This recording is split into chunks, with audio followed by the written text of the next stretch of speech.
And now, it's time for another Dice Tower review with Tom Vasel.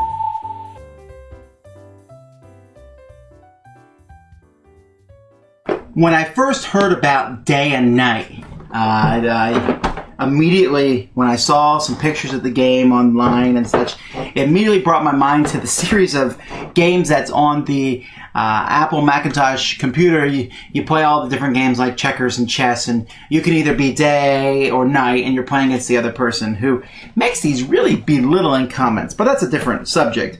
But Day and Night is an abstract strategy game in a sense. It has some kind of background where night and day are resting at night and fighting some kind of duel, and okay, whatever. I'm happy with the fact that it's an abstract game. You know, I like my theme and all, and the day versus night theme, I guess, is supposedly good, but let's not get too much into this, or it starts, I feel like I should have this clinking wind chimes in the background with some tinkling music as we play this Eastern Mystic game. Actually, it's a pretty interesting two-player strategy game. Let's look at it.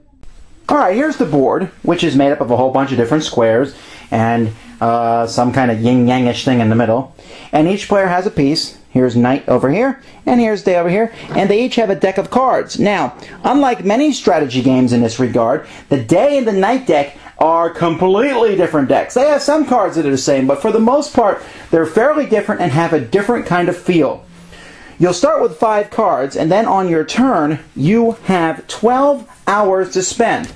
Okay, that makes sense, works with the theme. And so you'll look at your cards, and you can play as many cards as you want as long as the total number you play isn't more than 12. So for example, this card here says change a neutral tile. So I play that. So anywhere on the board, these are all neutral spaces right now, and I'm night, so I can take a night tile and put it anywhere I want. And then this next card here, I want to play that one for 8, but it says here I can only play it when night is on a night tile. Oh well, not much I can do about that. So I don't feel like playing any more cards. And so it's the end of my turn. I've used 4 points. I still have 8 left over.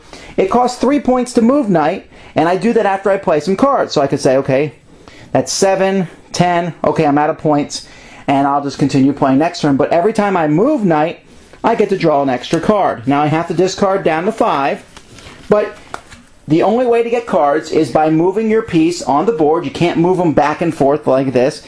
So if you can get 4 cards per turn by taking all 12 points and moving, 3, 6, 9, 12 and getting more cards. But you'll want to play these cards because these cards are allowing you to place these tiles on the board. And your opponent, let's say day, is placing day tiles.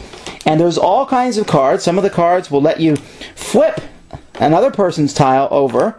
There's cards that let you also use special tokens, and this is where we see a big differentiation between night and day. See, night has a special ability where they can place these markers on top of a tile, a certain amount of markers, and each turn a marker comes off, and when the last marker comes off, then, and I showed you the wrong markers there. These are the markers that you put on the board. When the last marker comes off, they then put one of these temple markers on, which means that tile cannot be turned over. That tile is safe for day until the end of the game. Night also has an ability, but his ability is completely different. His ability lets him put down these crystalline tiles, which can do several things. They only last for 1 turn, but they stop day from moving onto those tiles or from switching them over. And so if day happens to be on one of those tiles that night puts it on, night can effectively pin day into place. So it's a very aggressive game. Night has a slightly more aggressive deck than day does, but day also has some pretty evil cards, like take a card from night's deck and play it for himself, or move night all the way across the board to a certain location.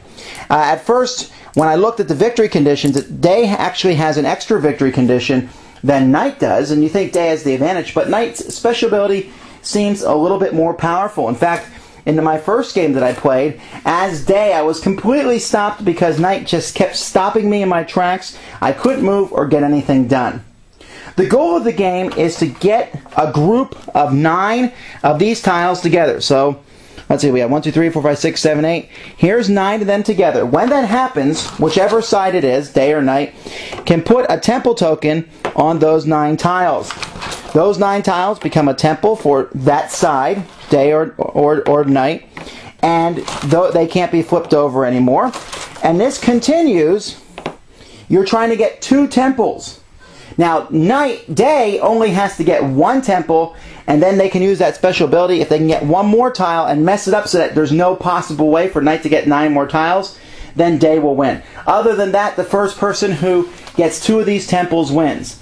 Now, the game plays kind of interestingly because you'll see both sides put out a group of tiles fairly quickly and get their temple together, and then when they go for that second temple, you suddenly realize that you're fighting over the same tiles.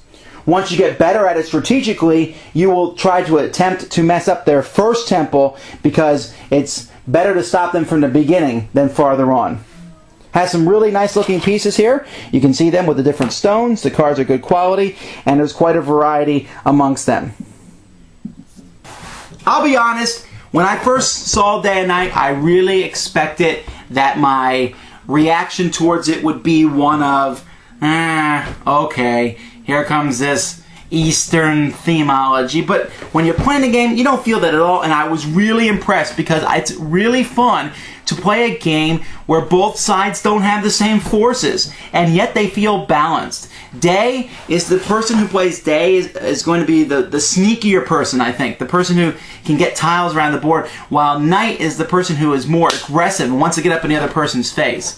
But make no bones about it, this is a fairly aggressive, abstract strategy game in which you're taking tiles, putting them on the board, trying to get groups of them, and back and forth. It's not one of those games that will go back and forth forever. You will finish. As more and more tiles come on the board, eventually someone's going to win. There are ways for a stalemate to happen, but I wouldn't worry about that. But it's certainly a very interesting game from a small company, and I certainly think you should check it out. Thanks for joining us today. For more written, audio, and video reviews, as well as the #1 board game podcast, check out the website at www.thedicetower.com. Until then, this is Eric Summerer, and you've been watching The Dice Tower.